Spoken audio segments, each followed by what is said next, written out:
Ritu, thanks a lot for that. Let's stay with markets. Ritu Arora, Chief Investment Officer with Canara HSBC OBC Life Insurance Company joins us. Ritu, good afternoon and good to connect with you. In the short term, do you think Indian markets have hit a roof, so to speak? Because we're not going anywhere. Nifty is stuck in a range and large cap stocks are also gravitating towards weakness. Thanks for having me on the show. Definitely that markets have not performed in the last few months. 3 months return are sub 3% of broader market Nifty Sensex. I think there is a time correction that the market has had since July. What I find very promising is that the fundamentals are improving on the sidelines. For example, India has got upgraded to stable rating by S&P. Both CARE and CRISIL have given statements today that the credit rating, the speed of improvement in many corporates is significant, and they see economic recovery on the annual.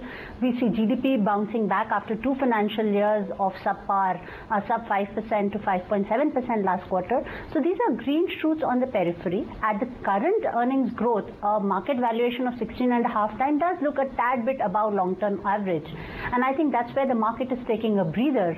But I think from a long-term perspective, it is still a very exciting time to invest in the market with a 2 and 3 year horizon, because indeed if we see a recovery in the market, earnings growth will no longer make the market look expensive, and there should be good double-digit returns to be made. So what is it that you're sensing about the weakness that one has seen constantly in the metals universe, and is it best to really steer clear from them as an investment, or is this the time to start nibbling in? I would think it's a time for pause as far as metals, or for that matter anything linked with Indian growth or global growth is concerned. I think it requires a pause. We have seen crude coming off, we've seen commodities come off globally, and I would think there is more consolidation there on the annual before one can start looking at these sectors again. Earnings season will start soon. So this time around, are we in for some surprise or result disappointment? Because a lot of market men are betting big on Q2 numbers. I would think there would be consistent improvement in sectors like IT. Automobiles have been demonstrating improvement in volume numbers. Pharma results should continue to give about 20% earning growth. These have been the sectors which have given consistent and improving earning growth numbers. I would think in terms of banking numbers or capital goods or infrastructure, I think it's a little early to expect a rebound, but even a stabilization supporting the other sectors which continue to demonstrate growth will be taken positively. Given the green shoots I discussed earlier, over the next couple of quarters we should start seeing improvement there as well. So I expect in line numbers tad better than last quarter, but don't fear for deterioration from here. What about Infi, Ritu? Come Friday, and at this time we would be discussing Infi's performance. What is it that you're expecting from the IT sector per se, and Infi in particular? IT sector, the large IT companies have been demonstrating about a 17-18% earnings growth, and the mid-cap ones at about 20%. And the sector's poised at about 17 times forward. A little above long-term averages, a little expensive, but given the fact that this is a sector which is stable, the global recovery is reflecting in their numbers, and over the next couple of years should consistently show earnings improvement, I continue to like IT sector, and any consolidation or reactions that comes to result or any other news for me is a point to enter. Also, as we know, IT sector has outperformed the index by a very wide margin over the last 3 months. So I prefer a balanced portfolio. I have always been overweight IT, and I continue to like the sector. How are you approaching consumers now? The street is divided on how should one approach consumer staples. They're expensive, yet the underlying momentum in HUL or ITC has been quite remarkable.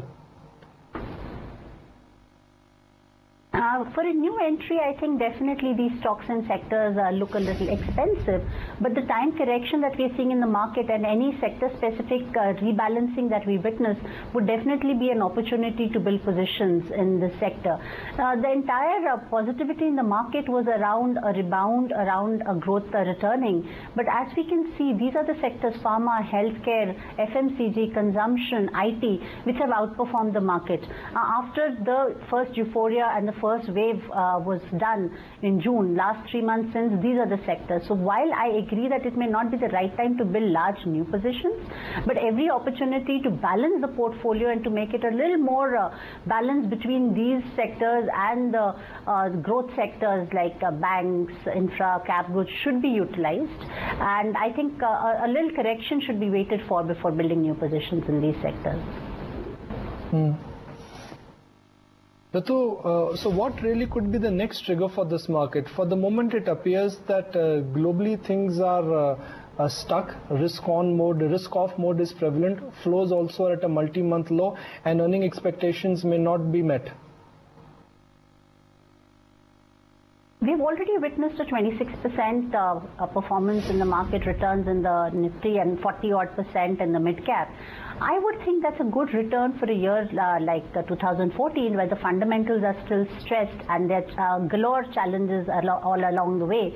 I think a pause at this level, I don't see the market having a big upside trigger from here. We're going to see 64,000 crores of divestment money, divestment papers hitting the market. So I do not see a big trigger for the market on the upside. But what gives me confidence is I do not see a sharp correction ahead either. I expect market to be in this range and continue to have a time correction rather than a specific correction, and be in plus 5%, minus 7-8% kind of a range for the next couple of months, and that itself speaks very positively for the market. If we can end the year with a 25+% return for 2014, I think that would be a very positive number.